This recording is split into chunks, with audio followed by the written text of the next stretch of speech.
मैं आपको बहुत ही मज़ेदार एक कहानी सुनाने जा रही हूँ। यह उस समय की बात है जब भगवान शिव के पास कोई वाहन नहीं था। उन्हें पैदल ही जंगल पर्वत की यात्रा करनी पड़ती थी। एक दिन माँ पार्वती उनसे बोली, आप तो संसार के स्वामी हैं, क्या आपको पैदल यात्रा करना शोभा देता है? शिव जी हंसकर बोले, देवी हम तो रमते जोगी हैं, हमें वाहन से क्या लेना देना, भला साधु भी कभी सवारी करते हैं? पार्वती ने आंखों में आंसू भरकर कहा, जब आप शरीर पर भस्म लगाकर, बालों की जटा बनाकर, नंगे पांव कांटों भरे पथ पर चलते हैं तो मुझे बहुत दुख होता है। शिव जी ने उन्हें बार बार समझाया, परंतु वो जीत पर अड़ी रही।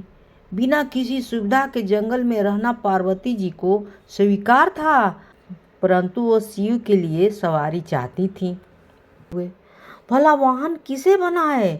उन्होंने देवताओं को बुला भेजा। नारद मुनि ने सभी देवताओं तक उनका संदेश पहुंचा दिया। सभी देवता घबरा गए, कहीं हमारे वाहन शिव जी ना ले लें। सभी कोई न कोई बहाना बनाकर अपने अपने महलों में बैठे रहे। पार्वती जी उदास थी।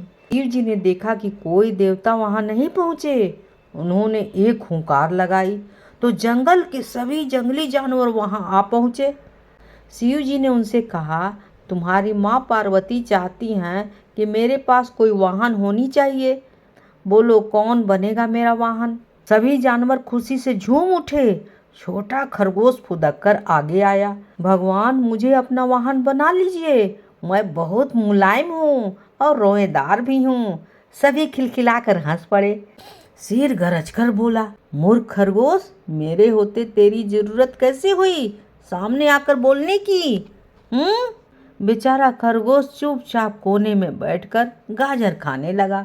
शेर हाथ जोड़कर बोला, प्रभु मैं जंगल का राजा हूँ, शक्ति में मेरा कोई सामना नहीं कर सकता है, मुझे अपनी सवारी बना ले।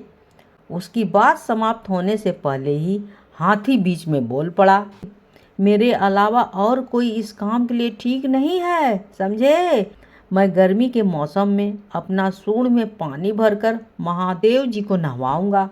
जंगली सुअर कौन सा कम था, अपनी थूथू हिलाते हुए कहने लगा, शिव जी मुझे अपना सवारी बना लो, मैं साफ सुथरा रहने की कोशिश करूंगा। कहकर वह अपनी शरीर के कीचड़ चाटने लगा।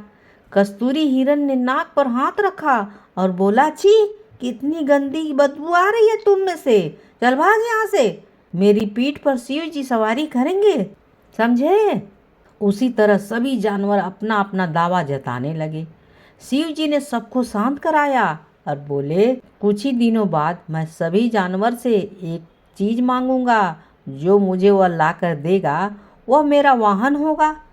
नंदी बैल भी वहीं खड़ा था। उस दिन के बाद से वह छिप छिप कर शिव पार्वती जी की बातें सुनने लगा। घंटों भूख प्यास की परवाह किए बिना वह छिपा रहता था।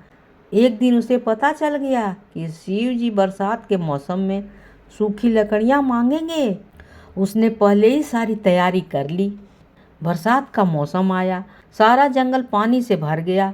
ऐसे में शिव जी ने सूखी लकड़ियां की मांग की तो सभी जानवर एक दूसरे का मुंह ताकने लगे। बैल गया और बहुत सारी लकड़ियां का गट्ठर ले आया। भगवान शिव बहुत प्रसन्न हुए।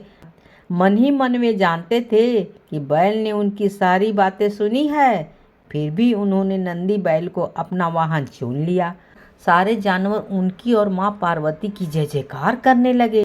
अगर कहानी अच्छी लगी हो तो please like share and subscribe ज़रूर कीजिएगा, भूलिएगा तो बिल्कुल ही नहीं। कहानी होती है समाप्त।